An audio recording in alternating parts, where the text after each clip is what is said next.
Hi everyone, my name's Anthony Cummins and a quick one for you today. Today we're going to be doing a book review of Lords of the Samurai, The Legacy of a Daimyo Family. Now this is a Tuttle book. Now I review books for Tuttle, so it is heavy. It's about yay thick. Let me show you the insides. So it's got this beautiful sort of velvety sort of cover. Now what I do with these, I don't go through and sort of like, you know, point out bits here. What I'm trying to do is just give you an insight to what the book's about and what it looks like. So basically, this is a book which I find quite interesting actually. And I think these books, they're not at the top of my buying list, but they are definitely in the I want them list. So they're definitely on the list. So I'll read the little blurb for you so you get it. Lords of the Samurai illustrates the private and public lives of the daimyo focusing on 166 works from the Hosokawa family collection, which is now kept in a museum in Tokyo. So basically, oh, and it's also presented by Hosokawa Morihito, which is the 18th generation of the samurai family, but also the 79th Prime Minister of Japan, showing you how high these guys were. Now, the book, so if you've not gripped that, basically, this, as a samurai family goes through their generation after generation after generation, and they, you know, when we hear in the old tales, and it says, oh, this samurai family have been in the same... they've been in the service of the same lord for 12 generations, or these guys have been in this same building for 12 generations. They've been collecting things. So as their rice products are coming in, and sometimes you get a good yield, sometimes you get bad yields, they're collecting more and more things. Some things may have been sold off, some things may have burned. And this book is a collection of the things, or the better things that they've got. So as you can see, it's a full colour book, which is superb. That is their samurai armour.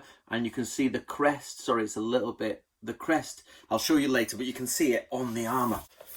These are wonderful. Tsuba that the family have. That's quite cool, isn't it? It's a wonderfully set out page, that actually. So you can see the crest has been put at the top of most of the chapter starts, and that's the crest that was on the armour.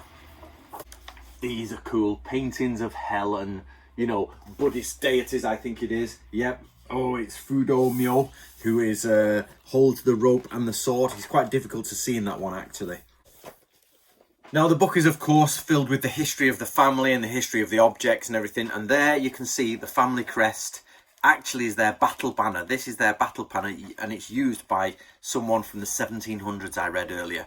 So it's nice to see that. That's actually one of the banners that the samurai put together and would have paraded on. It's Edo period, so it didn't go to war. However, it's definitely, you know, when that family are parading down the street, or they have to return and go wherever they've got to go every 2 years, as is normal in samurai times, that's the banner they actually used.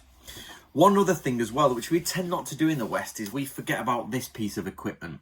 We forget about the winged top. So we always see samurai from the more spaghetti Western. Now, if you're not aware, Japanese cinema was heavily influenced by things like, I think it was Clint Eastwood's spaghetti Westerns, where it was grisly, dark, dusty.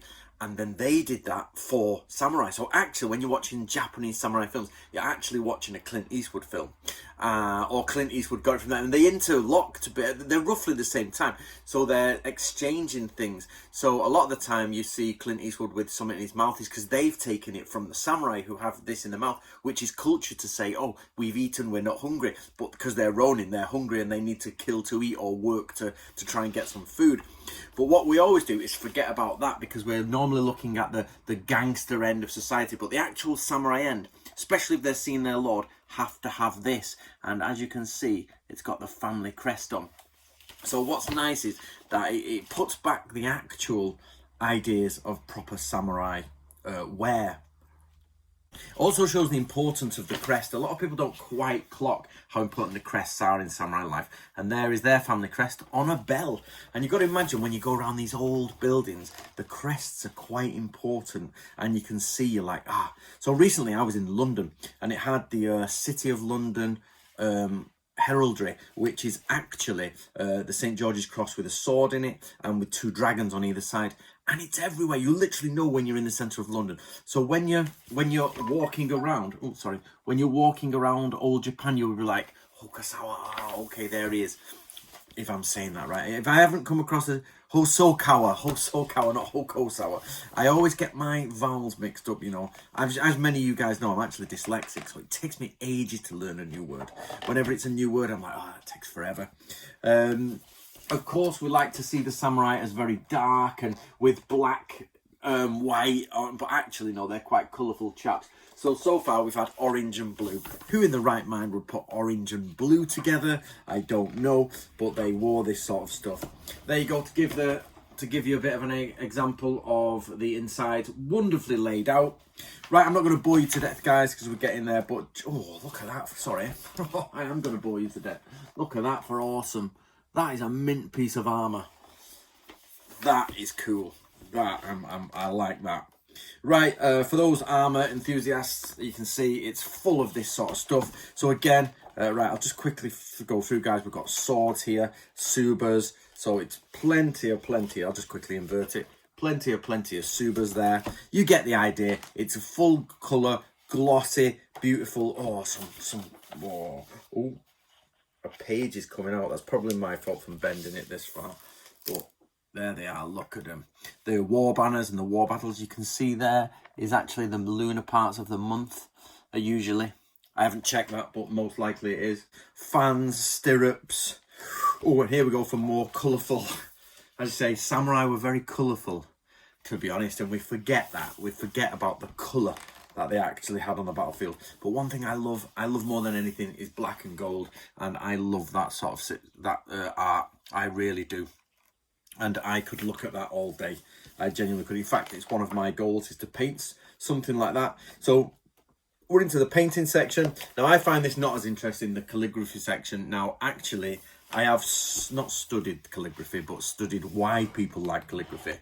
And it's actually quite cool, to be honest. It's quite cool. Now, something I did want to show you here is they actually seem to have a copy. They actually have a copy of the Gorin no Sho, the Book of Five Rings, which is there. So how cool is that? They have one of the physical copies. I think the original is missing, if I remember rightly. It's not there. Right, okay, guys. So that is where we're up to. Tea utensils, colourful kimonos, colourful stuff, boring pots. I'm not a fan of that sort of pot style. I think it's more Chinese. I'm not a big fan of it. Don't like it. So, right, that is where we're at the end. That is basically... Oh, and there's the family tree. That's cool. That's cool. There's the family tree. 1352 up until 1938. Imagine having your family tree. Well, to be fair, in the UK, there's loads of families with family trees that go that far. Normally lords and aristocrats. So, guys, that is Lords of the Samurai. The legacy of a daimyo family. It's quite expensive. US dollars is $45. Of course, I was sent this by Tuttle. So if you've got a bit of cash to spend and you like a little bit of a posh table book and you like a little bit of just snipping and out of the information, very well worth getting. Very nice. I love these books by Tuttle, to be honest. They go all out. They are expensive. Where's the Tuttle marker? Oh, it's not there. Anyway, it must be an imprint. It says... let me just check there. It's because it's in with the Asian Art Museum. So I've just checked, it's distributed by Tuttle. So it's actually done by someone else, but it's distributed by Tuttle. So Tuttle basically buy them in bulk and send them out. So there you go. Get yourself a copy if you've got a bit of cash, but it's heavy and bulky, be warned, for your collection and your shelves.